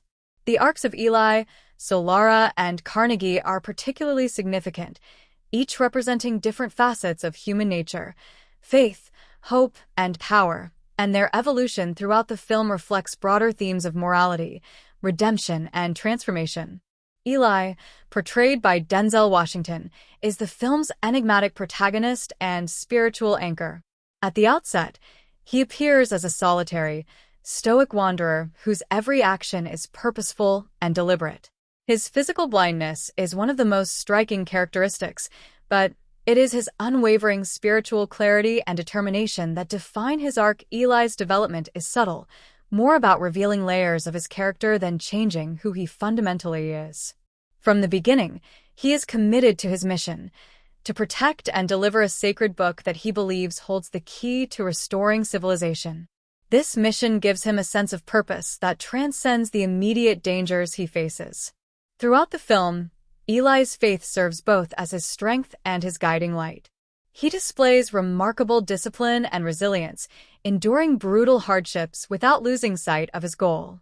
His character embodies the archetype of the spiritual warrior, a figure whose power lies not in physical might alone but in inner conviction. As the story unfolds, the audience learns about the cost of Eli's journey. His blindness was caused by years of exposure to radiation while protecting the book, a sacrifice that underscores his commitment and the weight of his responsibility. This revelation deepens the audience's understanding of Eli, transforming him from a mysterious figure into a tragic hero whose perseverance is both admirable and poignant. Eli's interactions with other characters, particularly Solara, highlight his role as a mentor and protector. While Eli begins the film as a lone traveler, his relationship with Solara marks a shift in his arc from solitary guardian to a teacher passing on wisdom. He recognizes in Solara the potential to continue his mission and, by extension, to carry forward the values the book represents. This transfer of responsibility adds emotional depth to Eli's character, showing a softer, more human side beneath his stoic exterior. His final act, entrusting Solara with the book, symbolizes hope for the future and the continuation of his spiritual quest beyond his own journey. Solara, played by Mila Kunis, undergoes a more pronounced transformation. When we first meet her, she is a vulnerable and frightened young woman trapped in a violent environment controlled by Carnegie. Her arc is one of empowerment and awakening. Initially passive and compliant, Solara's encounters with Eli challenge her worldview and ignite a spark of courage and independence. As she learns about Eli's mission and witnesses his faith and determination, she begins to develop her own sense of purpose. Her growth is both physical and emotional. She shifts from being a survivor to becoming an active participant in shaping her destiny. Solara's decision to leave Carnegie's compound and join Eli on his journey is a pivotal moment in her arc, signifying a break from fear and submission towards self-determination. Throughout the film, Solara's increasing agency and moral clarity mirror the film's theme of regeneration. She represents the new generation that will inherit the knowledge and values Eli protects. By the film's end, Solara emerges as a symbol of hope and continuity. Her choice to protect and eventually read the book herself suggests a future where faith and knowledge are preserved through new custodians.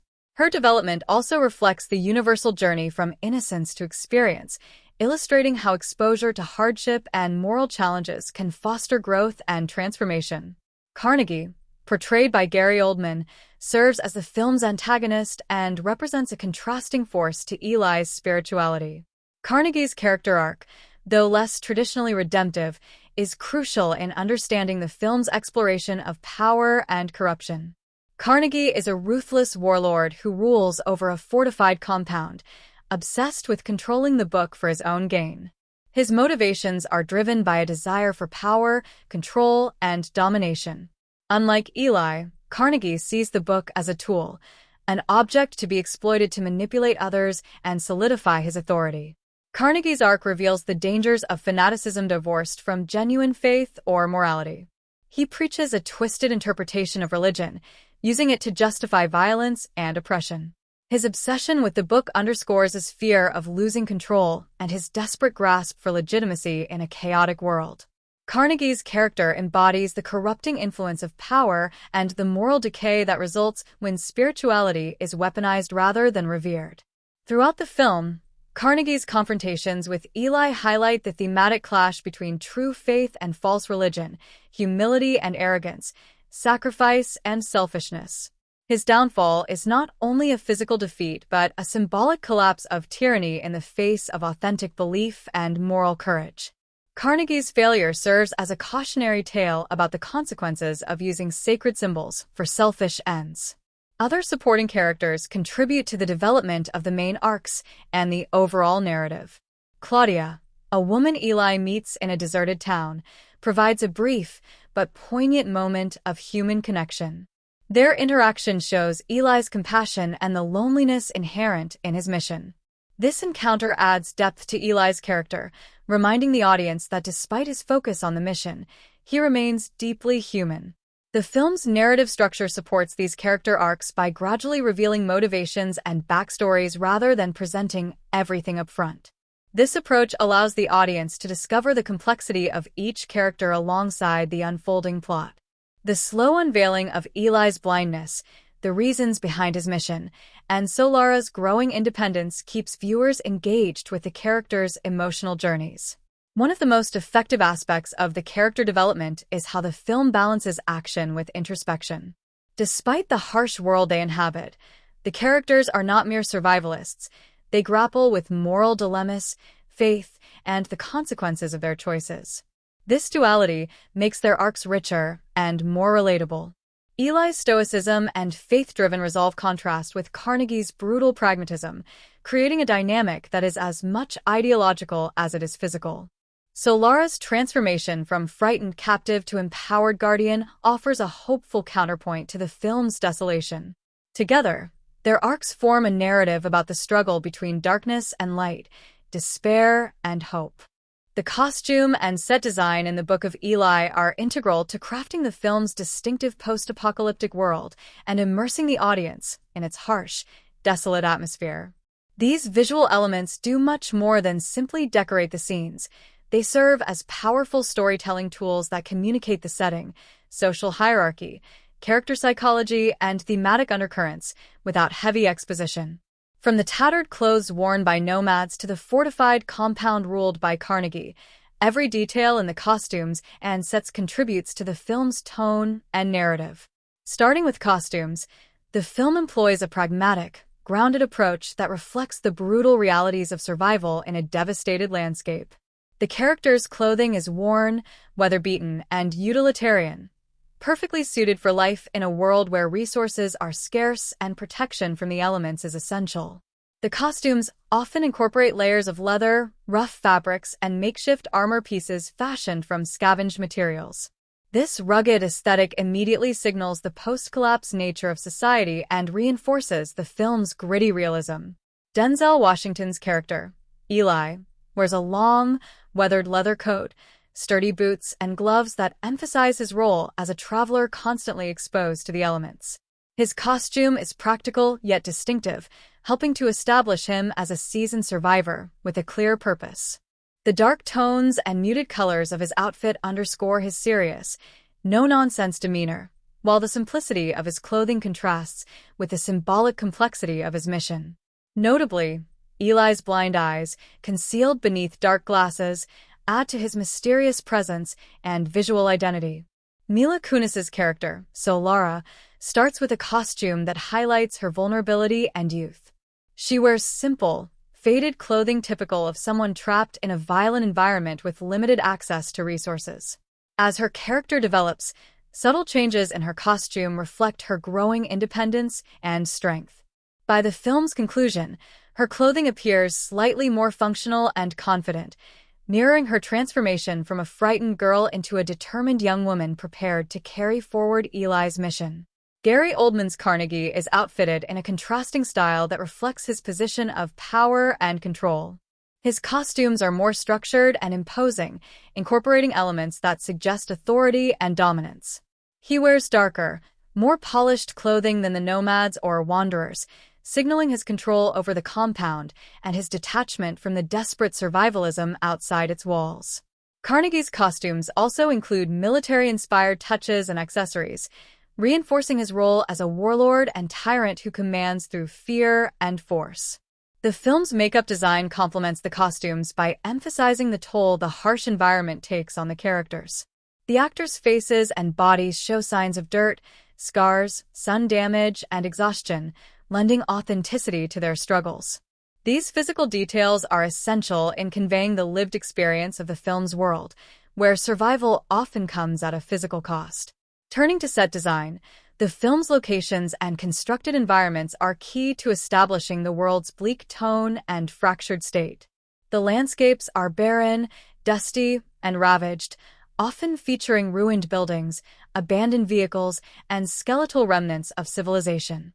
These sets immediately communicate a sense of desolation and loss, immersing the viewer in a world where nature and human constructs have been devastated. One of the film's central set pieces is Carnegie's fortified compound, which contrasts starkly with the empty wasteland surrounding it. The compound is constructed with imposing walls made of scrap metal and barbed wire, evoking a sense of militarized control and confinement. Inside, the compound feels claustrophobic and tense, reflecting Carnegie's authoritarian rule and the oppressive atmosphere he cultivates. The use of rusted metal, harsh lighting, and utilitarian architecture contributes to this feeling of menace and entrapment. In contrast, the sequences where Eli travels through open landscapes emphasize vastness and isolation. The wide shots of desert-like environments and ruined towns reinforce the film's themes of loneliness and endurance. The sets in these scenes are carefully designed to appear realistic and immersive, often featuring practical effects like wind-blown dust and weather textures that enhance the sense of a world in decline. The interior sets, such as the town where Eli meets Claudia, also contribute to world building. These spaces are cluttered and worn, filled with remnants of a lost civilization, old books, broken furniture, and faded posters. These details enrich the narrative by suggesting histories and stories behind the ruins, hinting at what has been lost and what might be reclaimed. A notable aspect of the set design is its use of scale and spatial composition. The vast open spaces emphasize vulnerability and exposure, while the tight, enclosed environments convey danger and control. This spatial contrast supports the film's exploration of freedom versus captivity and the tension between individual agency and authoritarian power. Lighting within the sets also plays a critical role in defining the mood. The film often uses naturalistic lighting with a muted color palette. Browns, grays, and dusty yellows dominate. This subdued palette enhances the feeling of decay and exhaustion. At times, sharp contrasts and shadows are employed, particularly in Carnegie's compound, to highlight the moral ambiguities and threat lurking beneath the surface. The design choices extend to smaller props and environmental details, such as Eli's weaponry, the book he protects, and the various tools and relics scattered throughout the landscape. These items are carefully selected to feel authentic and lived in, adding layers of texture to the world and supporting the film's emphasis on survival and preservation. The book itself is a centerpiece of the set and costume design, treated as a precious, almost sacred object. Its worn, leather-bound appearance contrasts with the surrounding devastation, visually representing hope and continuity. The reverence with which characters handle the book reinforces its symbolic importance and elevates it beyond a mere prop. Costumes and sets work in harmony to create a cohesive visual language that conveys the film's themes without needing heavy exposition. Through weathered fabrics, imposing fortifications, and barren landscapes, the design elements immerse viewers in a world that feels both terrifyingly plausible and mythic. They reflect the film's exploration of human resilience, loss, and the search for meaning amid ruin. In conclusion, the costume and set design of the Book of Eli are crucial to its storytelling and emotional impact. They provide a vivid backdrop for the characters' journeys, illustrating the harsh conditions of the post-apocalyptic world and the contrasting forces of power and hope. These design choices deepen the audience's immersion and enhance the film's exploration of faith, survival, and the enduring human spirit. The dialogue and scriptwriting in the Book of Eli play a crucial role in shaping the film's tone, pacing, and thematic depth. The screenplay, written by Gary Oldman and finished with uncredited contributions by the Hughes Brothers, balances sparse, purposeful exchanges with moments of emotional intensity and philosophical reflection. The writing style complements the film's post-apocalyptic setting, reflecting the harsh realities of survival while exploring profound ideas about faith, morality, and human nature. One of the most distinctive features of the dialogue is its economy. Given the desolate and dangerous world the characters inhabit, conversations are often brief, measured, and laden with meaning. There is little room for small talk or frivolous chatter, and the characters communicate in a way that feels natural for a world where trust is scarce and every word carries weight. This minimalist style helps maintain a tense, suspenseful atmosphere, with dialogue often serving as a vehicle for revealing character motivations and advancing the plot without unnecessary exposition. Eli, the film's protagonist, is a man of few words. His dialogue is restrained, often reflecting his focus and determination. When Eli speaks, his words are deliberate and carry a quiet authority. This writing choice reinforces his character as a spiritual warrior who is guided by faith and purpose rather than emotion or ego. His measured speech contrasts with the more verbose and manipulative dialogue of antagonists like Carnegie, highlighting the thematic conflict between sincerity and deception. Some of the film's most memorable lines come from Eli's reflections on faith and the human condition. For example, his statement that walking the earth, keeping the book safe, maybe that's all I'm meant to do, encapsulates his sense of mission and sacrifice. These moments of introspection provide insight into Eli's mindset and give the audience a deeper understanding of the film's spiritual themes. The script uses these carefully placed lines to invite viewers to contemplate the nature of belief and destiny. Carnegie's dialogue, by contrast, is more aggressive, manipulative, and often filled with self-serving rhetoric. His speeches reveal his obsession with power and control, as well as his cynical view of religion. For instance, his repeated demands for Eli to hand over the book reveal his desire to wield knowledge as a weapon, rather than as a source of enlightenment. Carnegie's words expose the dark side of faith twisted by ambition and fear, creating a strong ideological foil to Eli's character. So Lara's dialogue evolves alongside her character development. Early in the film, her speech is tentative and sometimes fearful, reflecting her trapped situation and limited worldview. As she grows more confident and begins to question Carnegie's rule, her lines become more assertive and reflective. This progression in her speech patterns and content effectively conveys her transformation from a passive survivor to an empowered individual ready to take on responsibility.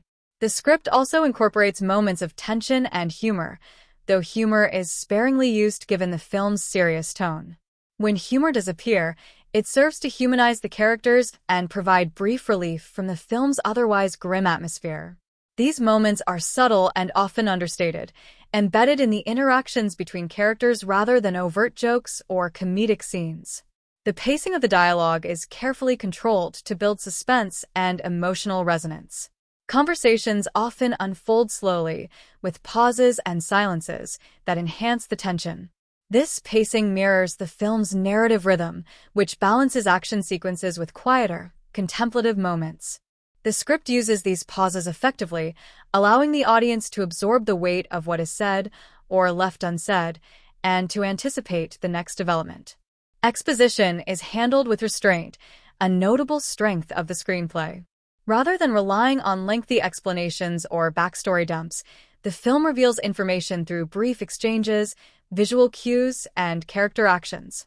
For example, the reason for Eli's blindness and the significance of the book are unveiled gradually, keeping the audience engaged and curious. This show, don't tell, approach enhances the storytelling by maintaining mystery and allowing viewers to piece together the narrative puzzle themselves.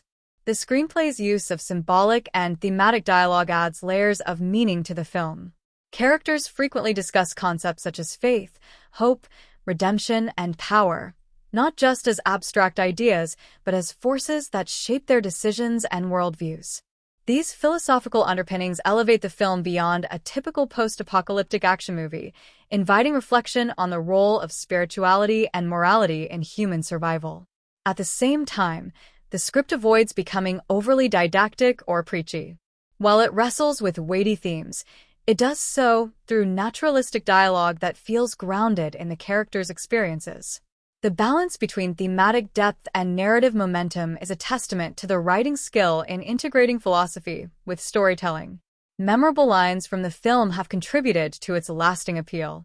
Phrases like, "I want the book," or Eli's invocation of scripture resonate with audiences because they distill the film's core conflicts and values. These lines are often repeated or referenced throughout the story, creating a sense of cohesion and reinforcing the stakes involved. The script's character interactions are another highlight. Relationships between Eli, Solara, and Carnegie are developed primarily through dialogue, revealing their conflicting ideologies and emotional states. The way they speak to each other, whether with respect, manipulation, or defiance, adds complexity to their characters and drives the narrative tension. The dialogue also serves to highlight the isolation and loneliness inherent in the film's world. Many scenes are marked by sparse communication, underscoring the difficulty of trust and connection in a broken society. This silence is as telling as the spoken words, contributing to the film's somber and contemplative mood. In summary, the dialogue and scriptwriting of the Book of Eli are characterized by their economy, thematic richness, and emotional restraint. The screenplay skillfully balances action-driven plot with philosophical reflection, using dialogue to reveal character, advance story, and explore deep questions about faith, power, and survival.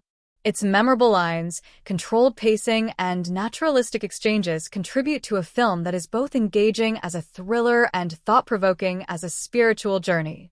The marketing and promotional campaign for the Book of Eli was a carefully orchestrated effort to generate interest and anticipation for the film's release, while emphasizing its unique blend of action, spirituality, and post-apocalyptic drama. Given the film's somewhat niche premise, a story about faith, survival, and morality set in a devastated future world, the marketing team faced the challenge of positioning the movie in a way that would appeal both to fans of action blockbusters and to viewers drawn to deeper philosophical narratives. One of the earliest and most visible elements of the marketing strategy was the release of trailers. The theatrical trailers were designed to highlight the film's intense action sequences, starring Denzel Washington, while also hinting at the spiritual and mysterious elements of the story. These trailers employed a mix of fast-paced editing and moody visuals, showing glimpses of the harsh, desolate landscape, dramatic confrontations, and the enigmatic book at the center of the plot. The tone was serious and suspenseful, aimed at creating intrigue without revealing too much of the storyline. The trailers carefully balanced action with thematic hints, positioning the film as more than a typical post-apocalyptic thriller. Voiceovers and dialogue snippets emphasized Eli's mission and the significance of the book, introducing the spiritual dimension that sets the film apart. This approach helped to attract a broader audience, including those interested in films that explore faith and morality alongside high-stakes conflict. In addition to the theatrical trailers, the marketing campaign included television spots and online video ads, which served to maintain visibility in the weeks leading up to the film's release. These shorter ads often focused on key scenes that showcased Denzel Washington's character's combat skills and the stark, unforgiving world he traverses. The intensity and seriousness of these promos aimed to appeal to fans of action and adventure genres. The film's posters and print advertisements were another important component of the marketing effort. The main poster features Denzel Washington's character, Eli, standing resolutely with his leather coat and sunglasses, holding a shotgun, set against a backdrop of a dusty, ruined landscape. The visual conveys both the solitary nature of Eli's journey and the harshness of the environment, immediately communicating the film's tone. The tagline, "The book, the mission, the future," succinctly captures the film's central themes and raises curiosity about the story. Several variations of posters were released, some focusing on other characters such as Mila Kunis's Solara or Gary Oldman's Carnegie, helping to showcase the film's diverse cast and the interplay between protagonist and antagonist. These posters were used in theaters, magazines, billboards, and online platforms, reinforcing the film's branding and generating buzz. A noteworthy aspect of the promotion was the film's digital marketing and social media presence. Although social media was still emerging as a dominant platform in 2010, the marketing team utilized platforms like Facebook, Twitter, and YouTube to engage with audiences and share exclusive content. Behind-the-scenes videos, interviews with the cast and directors, and featurettes about the film's themes and production were made available online. This strategy allowed fans to connect with the film beyond traditional advertising and helped cultivate a community of viewers eager to discuss the movie's spiritual and action elements. The film's website also played a crucial role in promotion, offering trailers, character bios, production stills, and interactive content. Visitors could explore the post-apocalyptic world of the Book of Eli, learn about the book's significance within the story, and access exclusive clips. This immersive approach to digital marketing encouraged deeper engagement and anticipation. Merchandising tied to the film was more limited compared to larger blockbuster franchises, but select items were produced to appeal to fans. These included replica props such as Eli's shotgun and the leather-bound book, as well as apparel featuring the film's logo and imagery. These collectibles helped build a sense of connection for fans who wanted to bring a piece of the movie's world into their own lives. The film's premiere and promotional appearances by the cast were carefully timed to maximize media coverage. Denzel Washington and Mila Kunis participated in interviews and talk shows, discussing their roles and the film's themes. These appearances emphasized the film's unique combination of action and spirituality, helping to attract a diverse audience. The directors, the Hughes Brothers, also engaged in press interviews, sharing insights into their vision for the film and its production challenges. One particularly interesting aspect of the marketing was the emphasis on the film's religious and philosophical dimensions without alienating secular audiences. Trailers and interviews balanced discussions about faith with the universal themes of hope, survival, and human resilience, broadening the film's appeal. This dual focus helped the Book of Eli stand out among other post-apocalyptic films that often focus solely on dystopian action or horror. The marketing campaign also targeted specific demographics, including fans of science fiction, action films, and faith-based audiences. This segmentation was reflected in tailored promotional materials, trailers with more action-heavy cuts for general audiences, and interviews or featurettes highlighting the spiritual journey for faith-oriented viewers. This multi-pronged approach aimed to ensure the film resonated across different groups. Partnerships with retailers and online platforms were part of the promotional mix as well. Special screenings and contests were organized, giving fans opportunities to win tickets, merchandise, or exclusive content. These interactive campaigns helped sustain interest as the release date approached. Critically, the timing of the marketing push coincided with the film's release in January 2010, a month often reserved for films that seek to attract audiences outside the blockbuster summer or holiday seasons. This timing allowed the Book of Eli to benefit from less competition in theaters and more focused media attention. In summary, the marketing and promotional efforts for the Book of Eli successfully combined traditional advertising with emerging digital strategies to create a compelling narrative around the film's unique qualities. By highlighting its mix of action, spirituality, and post-apocalyptic adventure, the campaign attracted a diverse audience and built anticipation.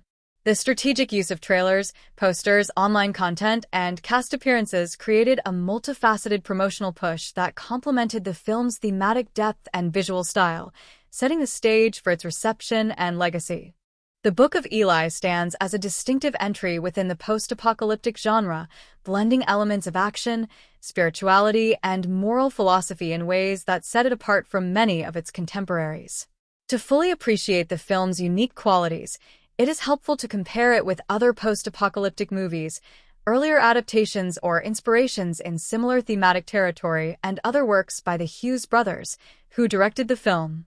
When compared to classic post-apocalyptic films like Mad Max, 1979, and its sequels, the Book of Eli shares certain visual and narrative motifs, such as barren landscapes, roving survivors, and the breakdown of societal order.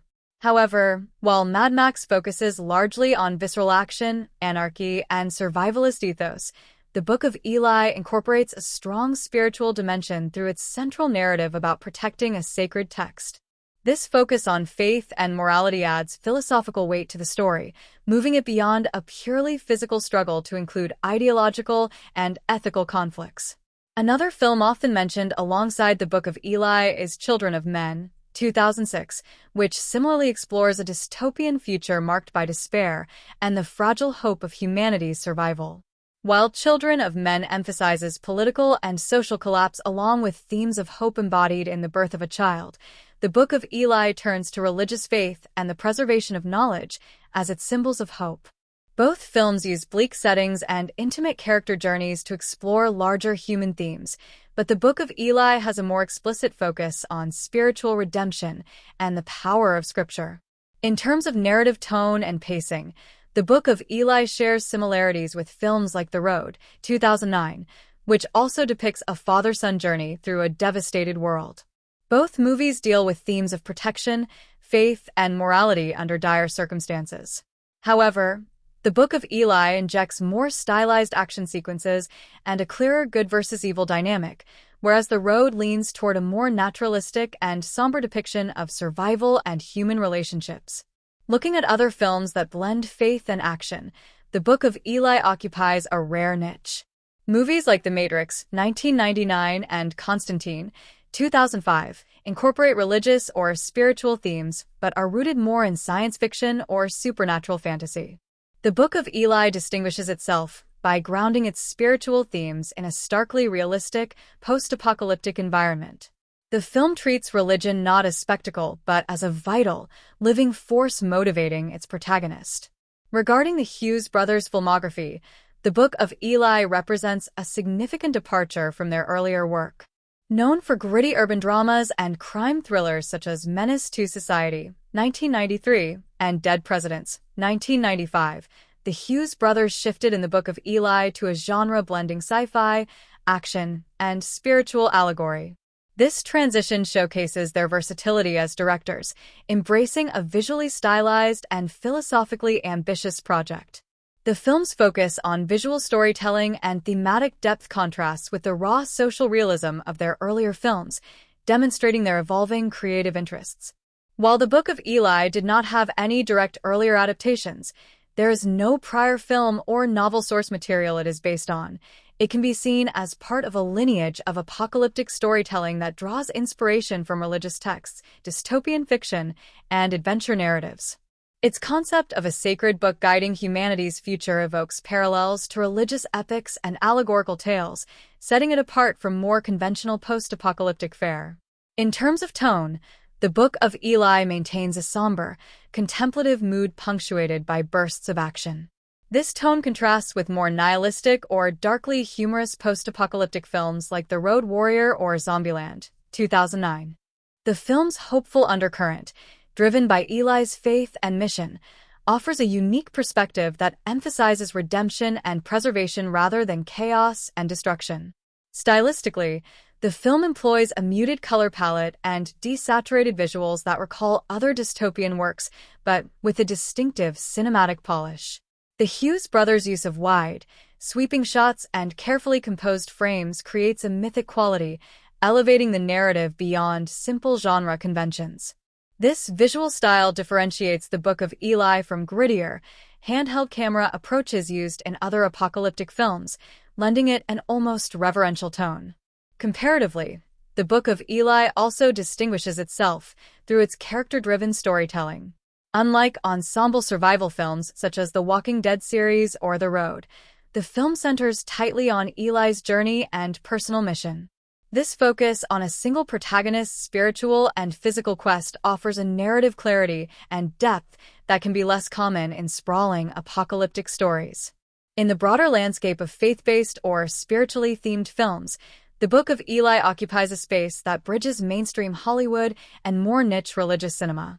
It neither simplifies nor proselytizes its spiritual themes, but instead uses them to enrich a gripping, action-packed story. This balance allows the film to appeal to diverse audiences, a feature not often achieved in movies that address religious topics. In conclusion, the Book of Eli holds a unique position within its genre and the director's body of work.